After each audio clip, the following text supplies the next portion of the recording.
Welcome to the Locked On Titans podcast. I am your host, Tyler Rowland.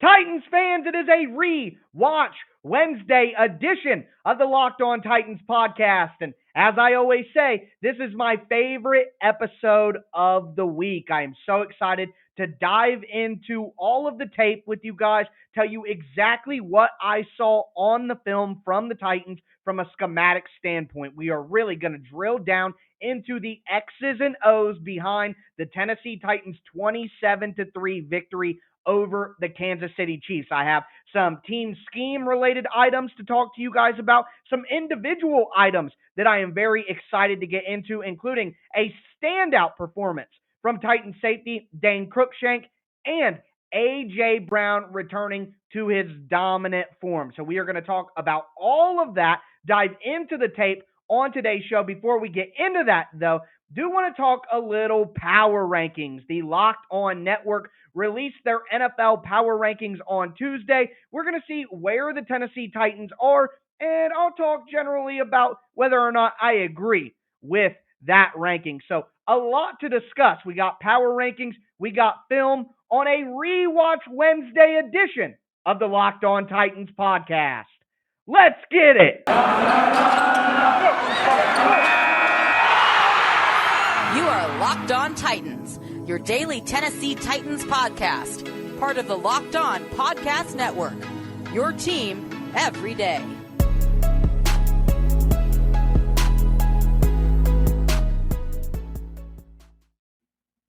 How's it going, guys? It is a rewatch Wednesday edition of the Locked On Titans podcast. So excited to dive into the film. So excited to dive into these power rankings as well. Before we do, though, want to thank you guys again for making the Locked On Titans podcast your first listen every day. And if this is your first listen ever of the Locked On Titans podcast, make sure that you subscribe on whatever platform you stream podcasts. Subscribe to the Locked On Titans YouTube page. Smash that notification bell so you know when all of my content goes live. Also, you gotta follow me on social media, on Twitter at Tic Tac Titans. It was a Tic Tac Tuesday. I posted a ton of film breakdowns and film clips that will go along with the conversations that we are having today. Make sure that you check me out there on Twitter. Remember, that's at Tic Tac Titans. And check out the show Facebook page at Locked On Titans Pod. But with that being said, let's dive into these power rankings. And it's been, I think, since before the season began that I had a little bit of a visual aid for you guys, those on the YouTube channel. I am going to bring up another visual aid now. So bear with me for just a moment as I get into the technical aspect of the show. I'm going to share my screen with you guys so you can see these power rankings if you are watching on the YouTube channel. So number one, let's go ahead and pop. Already making technical mistakes here, guys. Already. Just bear with me. I know this is absolutely excellent, audio content. But either way, we got the power rankings up, and I am ready to dive into them with you guys. So let me get my own name out of the way. So to go through the power rankings one time so those listening on the podcast, on the audio version of the show, know what's going on. Number one, the Arizona Cardinals at 7-0. The Tampa Bay Buccaneers at 2 at 6-1. Number 3, the Los Angeles Rams at 6-1. Number 4, the Buffalo Bills at 4-2. Number 5, the Green Bay Packers at 6-1. The Cowboys at 6, 5-1. The Ravens at 7, 5-2. The Tennessee Titans at number 8 at 5-2. The Los Angeles Chargers at 9 at 4-2. The Cincinnati Bengals round out the top 10 at 5-2. Then the Las Vegas Raiders at number 11. The Cleveland Browns at number 12. The Kansas City Chiefs at number 13. The New Orleans Saints at 14. Steelers at 15. Minnesota Vikings at 16. New England Patriots at 17. The Colts at 18. The San Francisco 49ers at 19. The Seattle Seahawks at number 20. Then we have the Denver Broncos at 21. The Carolina Panthers at 22. The Philadelphia Eagles 23-24. The Atlanta Falcons 25. The Washington Football Team 26. The Chicago Bears 27. The New York Giants 28. The Jacksonville Jaguars 29. The Miami Dolphins 30. The Detroit Lions 31. The Jets 32. The Texans. So Let's dive in here. Number one, can't complain with the Cardinals and the Bucks being 1-2. I know that the Rams are number 3 and they beat the Bucks, but I still think that Tampa Bay is a better team. So I'm going to go with that. I have no problem. I know the first thing that's going to jump out to you guys is the Buffalo Bills at 4-2 sitting at the number 4 spot. But I personally don't have a problem at all with the Bills being that high. Look, the Titans beat the Bills in a thriller at home in Tennessee. If that game was in Buffalo, it's fair to say that the Bills might have won by 3. So, can't complain. I still think the Bills are ultimately a better team than the Titans in the long run. I know a lot of you guys won't like hearing that, but that is just how I feel. The Green Bay Packers at number 5 at 6-1, but they're staring a loss in the face against the Cardinals this week, losing, a bunch of their wide receivers, a lot of injuries for the Packers and absences there. The Dallas Cowboys at number 6 at 5-1, the Ravens at 5-2 at number 7, the Titans at 8. Honestly, I'm okay with that ranking. I mean, I think the Chargers are an excellent team. I think that the Bengals are an excellent team. But outside of that, I don't see anybody below the Titans who I think that the Titans are better than. I mean, the Ravens, you could have a conversation. I know a lot of you guys will say the Bills are an easy one there, but for my money, I like the Titans at number 8. They still got a little bit to prove. If they can close the door on the Colts this weekend, then I expect them to go even further up in those rankings, as they should. Now, some other things that stand out to me here, I really don't understand how the Chiefs are still at 13 behind some of these teams, but at the end of the day, you look at the teams behind them, the Saints, the Steelers, the Vikings, the Patriots. Do we really think any of those teams are going to be better off long-term than the Chiefs this year, or even better right now? I really don't. Even though the Chiefs have played like the worst season that they've had in a long time, they're still 3-4. They're still a good football team at the end of the day. The Titans are just better. But going down the list a little bit further, I do not think that, like, the Colts are better than the Vikings and the Steelers and the Patriots. I firmly believe that. So the Colts ranking is a little bit low, but they don't have a lot of pop nationally. They're not an exciting team. You know what I mean? Going down the list even further, I mean, it's hard to have complaints as you get closer to the end. I think the Washington football team is ranked a little bit too high. I think that they're really bad, and I think it's only going to get worse for them. And then how are the Jaguars ahead? How are the Lions behind the Dolphins? Look, I don't care that the Lions are 0-7 and that they're the only winless team in the NFL. The Lions would beat the Jaguars right now in a game. I think the Lions would beat the Dolphins right now in a game. So I would put the Lions ahead. But going back to that Tennessee Titans ranking, at number 8 in the top 10, going up 2 spots from number 10 last week. I don't really see anything to complain about there. The Titans can go even further if they continue to prove it, but a pretty good start. If you would have told me, and I would have told you, that the Titans would be top 10 in power rankings after that loss to the Jets, you would have laughed at my face.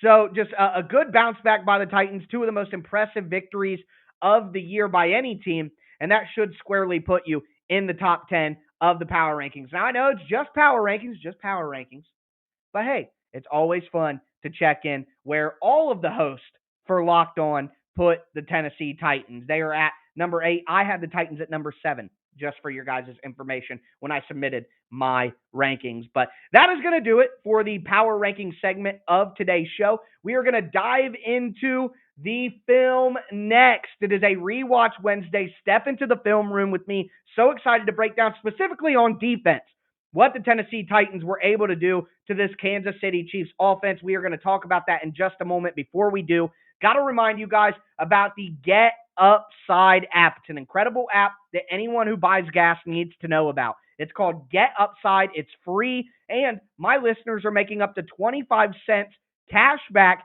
every gallon of gas every time they fill up. How? Well, you just download the app. It is for free. Get Upside. You can find it in the App Store or Google Play right now. And when you do download that free Get Upside app, use the promo code TOUCHDOWN, and that's going to get you a bonus 25 cents per gallon on your first fill up. That's up to 50 cents a gallon cash back. Don't pay full price at the pump ever again. Get cash back using Get Upside. Download the app for free, use that promo code TOUCHDOWN, and get up to 50 cents a gallon cash back on your first tank. Some people who drive a lot make up to $200, $300 in cash back every single month. And here's the thing. There's no catch.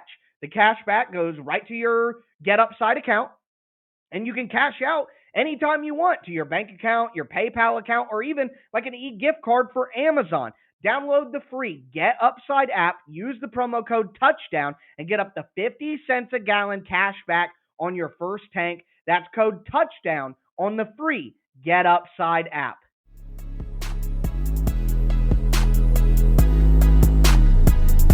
Titans fans, it is time. It is time to kick off our rewatch segment, step into the film room, break down the X's and O's.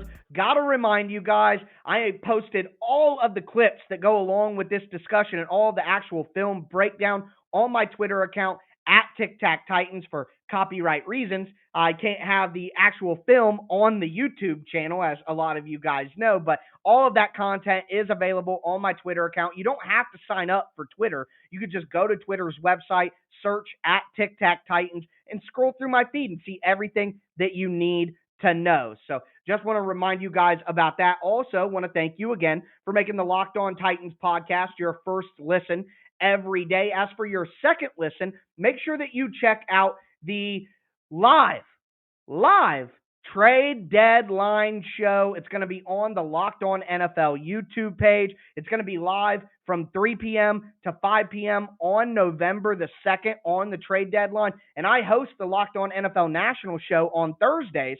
So it's a great time and to go ahead and subscribe to that YouTube channel, the Locked On NFL YouTube channel. You're going to love the live show going on. And if the Titans make a trade, your boy will make an appearance. So let's dive into the film, though. I'm ready. I've been waiting, licking my chops all day after watching the All-22, the coaches tape over the last 24 hours or so, diving into what the defense did. So number one, the Titans defense didn't really blitz, and we have to define the word blitz. A blitz is when you bring 5 or more rushers. That's at least one more rusher than the standard 4-man rush.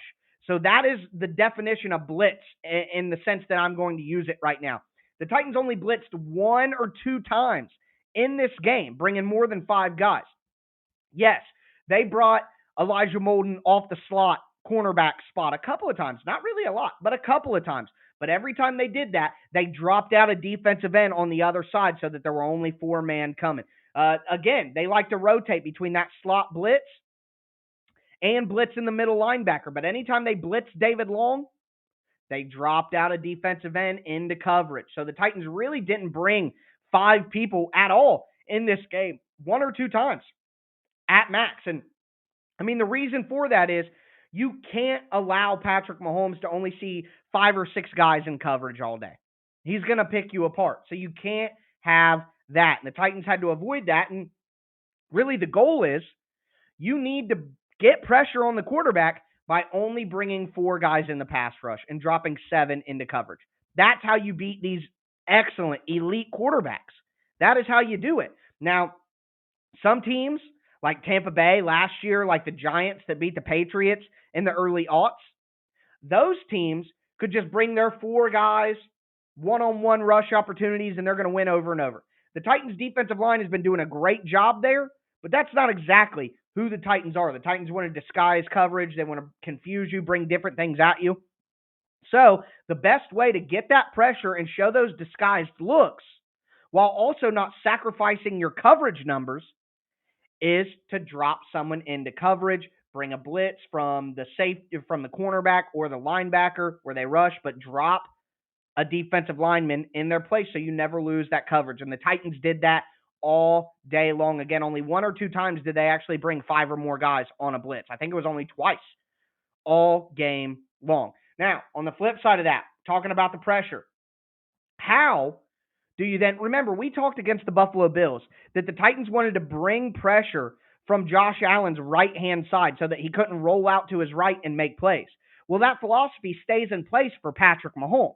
So how do you accomplish that if you're not going to bring 5 guys like the Titans were doing against the Bills? Well, one thing that the Titans did was they used Harold Landry. They lined Harold Landry up super wide as the defensive end. You know, if you played any football, you know that the gaps are numbered. You have 0, 1, 2, 3, 4, 5, 6, 7, 8, 9. The gaps are numbered. Well, I would tell you that Harold Landry is basically playing 11 technique. I mean, he was out past the tight end, past the slot wide receiver with his hand in the dirt as a defensive end. Why? Well, I can tell you why. Because when you have Harold Landry out that wide and then he rushes into the quarterback, what that's going to do is that is going to simulate that slot cornerback blitz. So you're accomplishing exactly what you accomplished with Elijah Molden coming on the slot blitz against the Bills, but you're doing that without sacrificing coverage. So Harold Landry is coming at such a wide angle on his rush that it essentially discourages Patrick Mahomes from rolling out to his right, which is exactly the game plan. Don't let Mahomes roll to his dominant side to play make. An excellent adjustment. I got to be honest, you got to give credit to Jim Schwartz. His wide 9 technique on the defensive line is famous, and he applied that to an even more extreme measure with Harold Landry to keep that outside pressure on Mahomes so he didn't feel comfortable rolling out of the pocket. I mean, that is top-notch schematics from the Tennessee Titans to be able to accomplish their rush goals without sacrificing their coverage. That is excellent stuff from the Tennessee Titans defensive staff. Kudos there. Absolute kudos. Also want to mention when we talk about coverage, the Titans played man coverage all day long in this game. I mean, they threw in some zone looks. They threw in some cover 2. They threw in some cover 3, more cover 3 than cover 2. You know what they didn't do, though? They didn't run invert cover 2, where they use a cornerback and a safety or 2 cornerbacks to play the deep halves. I was bemoaning that coverage against the Bills. That's what got the Cole Beasley touchdown right before halftime. The Titans did not run that coverage against the Chiefs, and smartly so, because the Chiefs were trying to attack it. So good job by the Titans. But throughout the day, they mixed in zone because that's what the Titans are going to do. But they mostly played man coverage with a robber over the middle. What's a robber? He's a middle zone defender. So what the Titans were doing is they rush 4. That's 4 guys. They have 5 guys playing man coverage against the 5 eligible receivers. That's 9. Then they would have a deep safety in the deep. I always put my hands past where you can see them, but they have a deep safety back deep so no one gets beat deep. And then they have Kevin Byard roaming over the middle. He's a pseudo spy on Patrick Mahomes.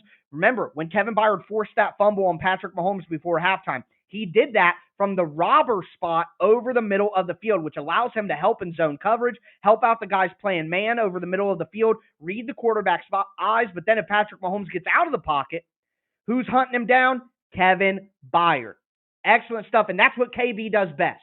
Let him roam. Let him use his instincts. Let him read the quarterback and make plays. And he's had maybe his best season since his All-Pro season so far this year. So great stuff. Man, I am going to run out of time with how excited I am to get into this stuff. So let's speed it up a little bit. Dane Cruikshank, one-on-one in man coverage against Kelce. He blanketed him. He was physical with him. Got his hands all over him. Didn't let him get clean releases all day. Cruikshank, 6'1", 210 pounds. He has an ideal physical build, an ideal athleticism to be that matchup guy against those tight ends over the middle of the field. Excellent stuff from Dane Cruikshank. A beautiful chess piece for the Titans going forward. Greg Maben, great day, coming off the street basically. Signed from Arizona's practice squad. Great day for Greg Maben. And everyone's asking, why would he play over Breon Borders? Greg Maben got 100% of the defensive snaps. Well, Greg Maben is a much faster player than Breon Borders. Breon Borders is excellent in tight circumstances. He's good in the red zone because he's physical, and his limitations with his athleticism don't really hurt you as much if you don't have a whole field to cover. So Breon Borders is good in the red zone because he can be physical and there's not a lot of places to get him beat. But you can't put Breon Borders out there against the Kansas City Chiefs' speedy wide receiver core when you got the whole field to defend. So that's why Maben played over Borders, and Maben did a very good job. I already told you guys about Kevin Byard. Not only did he play that robber over the middle of the field, but it's obvious that he was shaded throughout the game towards Travis Kelce to help Dane Cruikshank. Cruikshank didn't really need a lot of help, but that was the plan. Take away Kelce. Kelce, much more deadly than Tyreek Hill on a snap-to-snap consistent basis for the Chiefs. So good job there. David Long and Rashaan Evans flew all over the field. David Long took away the running back in the check down all day long. David Long was all over the place in the run game. I thought Rashaan Evans played his best game of the season in a limited role. Just excellent stuff from the Titans linebackers doing their job. Also, Matthias Farley, I gave him a tighten up on Sunday night show into Monday morning. I'm going to continue to give him kudos. He came in, played the Amani Hooker role. They couldn't put Dane Cruikshank back deep in the free safety role like they did when Amani Hooker was hurt originally, because Cruikshank had to play that one-on-one matchup against Travis Kelce. So that means that Matthias Farley had to jump in and play the free safety role for the Titans, and he did it excellently when they went to dime. The Titans played a lot of nickel in this game, but when they went to dime, Farley was out there and he made plays. Remember, he also got the incredible fumble recovery on Kevin Byard's forced fumble on the sideline. That ball was about to go out of bounds and Farley saved it. So great play by Matthias Farley, someone I was very excited about as a role player for the Titans when they signed him in the offseason. Elijah Molden, as the cornerback, made 8 tackles, came on those blitzes when the Titans dropped the opposite side defensive end and made sure that Mahomes couldn't feel comfortable getting out to his right-hand side. Elijah Molden doing a great job this year in his role as the slot cornerback for the Titans. Also, the Titans used I talked about that, the wide 11 technique, the wide 9 technique to simulate the cornerback blitz. Now, let's talk about some individual performances. Again, Denico Autry dominated, and the best thing was it was a variety of moves. He used a rip move a couple of times. He used just effort, continuing to rush the quarterback when he didn't have a great move to go to. He used a bull rush. He used a swim move at one point in time. I mean, Denico Autry had the whole package working on Sunday, and it's how he got 2 tackles for loss, 2 sacks, and constant pressure on Patrick Mahomes. A great value signing in free agency for John Robinson. Also, do want to mention that Jeffrey Simmons basically got double-teamed every single time. So that's why Bud Dupree gets a sack. Harold Landry gets a sack. Denico Autry gets 2. What about Jeff Simmons? Well, that's because every team is double-teaming Jeff Simmons every single time. Whether it's run, whether it's pass, we got to stop Simmons. And that is opening things up for everybody else. And the last thing I want to say about the pass rush, Harold Landry did get used as a spy in certain times. So what the Titans are doing is they're not using an outright spy, but they'll have the 4 guys rush. But Harold Landry will kind of be conservative in his rush. He'll kind of do a little twist, but then just hang out in the middle and make sure that Mahomes doesn't go anywhere. That way, an offensive lineman has to account for him, but also the Titans get the benefit of having a spy on these elite mobile playmaking quarterbacks. Excellent stuff from the Titans defense. And I personally think this was an excellent breakdown on what the Titans did on defense against the Chiefs. So I hope that you guys enjoyed it as well. We are going to talk about the offensive side of the ball. But before we do that, I do got to tell you guys about betonline.ag. Betonline.ag is the #1 spot for all your basketball and football action this fall. If you head to their new website right now, you'll see a new updated interface, really easy to use. They have updated odds, props, and contests, the best contests on the internet. And speaking of the internet, go to the internet right now, whether that be your desktop computer, your laptop, your mobile device.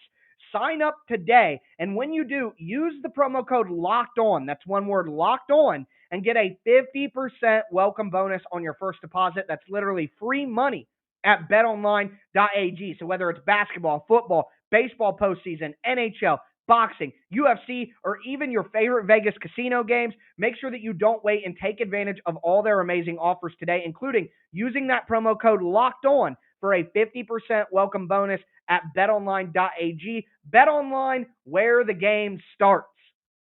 Also, have to tell you guys about RockAuto.com. RockAuto.com is a family company that's been serving online parts customers for over 20 years. Their online catalog is remarkably easy to use. It's easy to navigate. With a few easy clicks, you can quickly see all the different brands, specifications, and prices that you prefer and get whatever you need delivered directly to your door. One thing I didn't know is about chain front auto parts stores, they actually have different price tiers, whether you're a do-it-yourselfer or a professional mechanic. So there is a chance that you go to the auto parts store.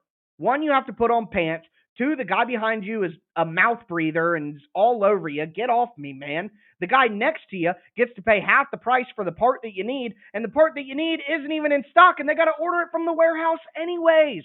Cut out the middleman. Get the best price available on all your truck and car parts. Go to rockauto.com right now, and when you do, make sure that you put Locked On in the How Did You Hear About Us box so they know that I sent you. Amazing selection, reliably low prices, all the parts your car will ever need. RockAuto.com.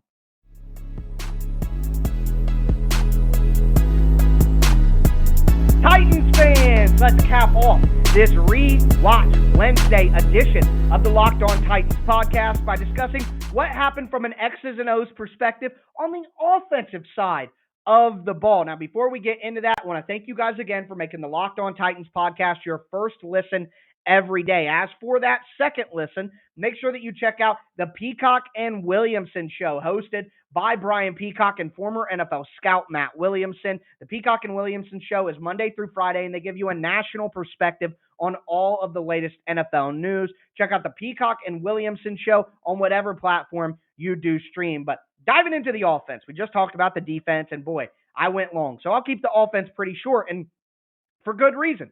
There's not as much to talk about with the offense because the Titans only played offense for one half. Okay? That's it. The Titans did not try in the second half. They just didn't.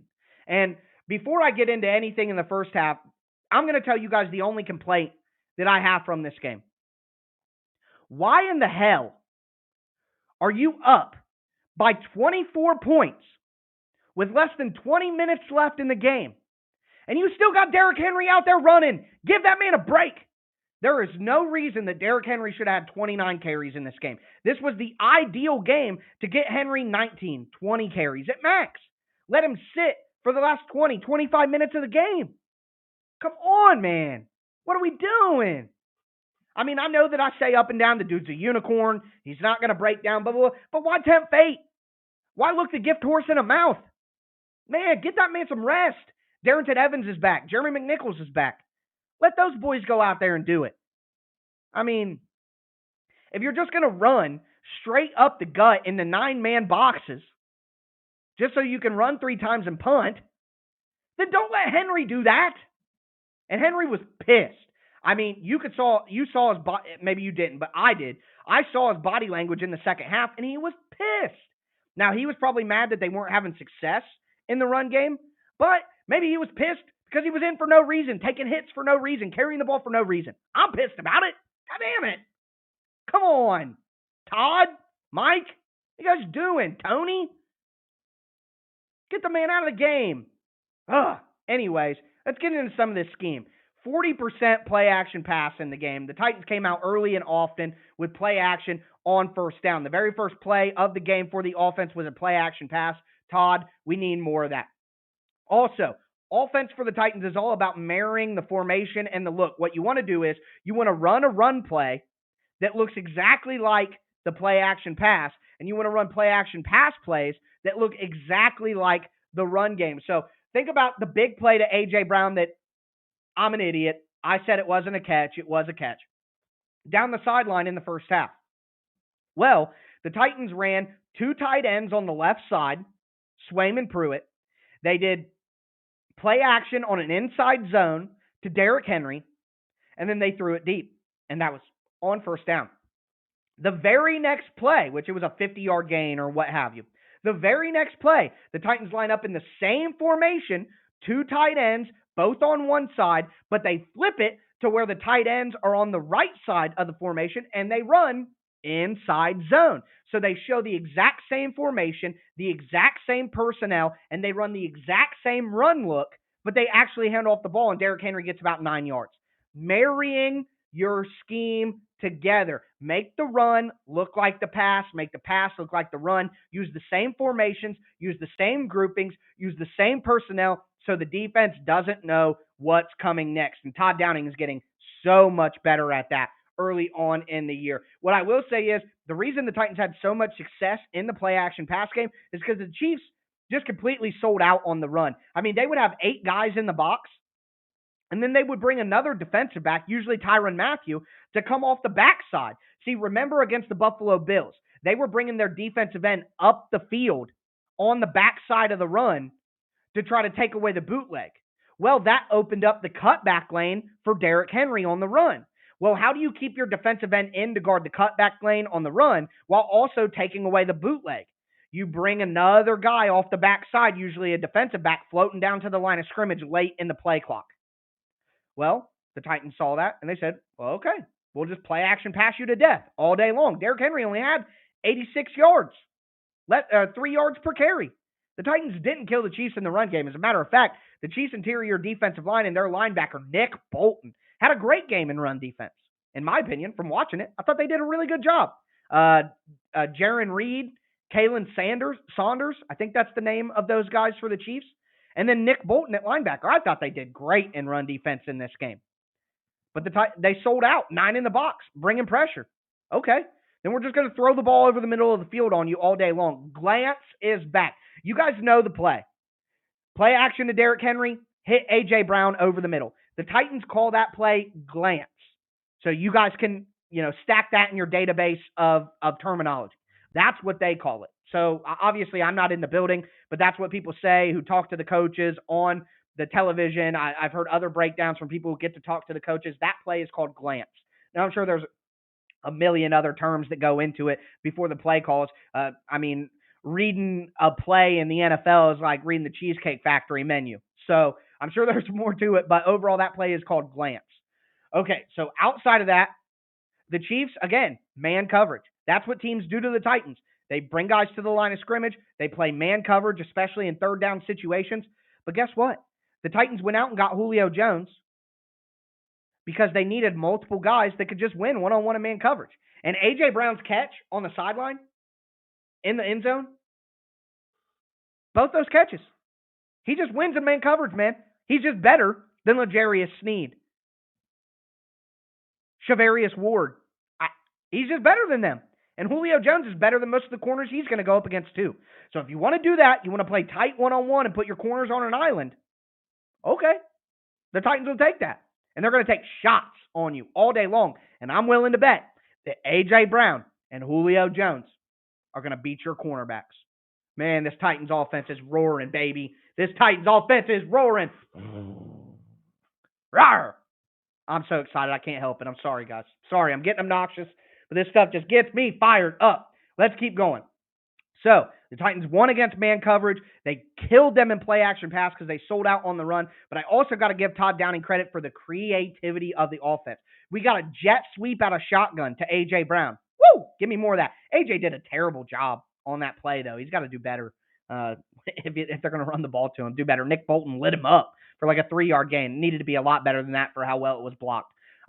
Also, the reverse to Marcus Johnson. Out of a formation that the Titans had run play action out of, they'd run plays out of with 2 tight ends and then a wide receiver and bunch on one side condensed in the formation close to the offensive tackle, and they ran the reverse out of that. We got Wild King with a pass.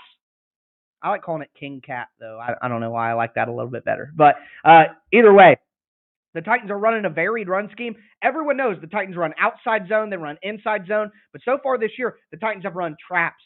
The Titans have run misdirection. They've run counters with pulling guards and pulling tight ends.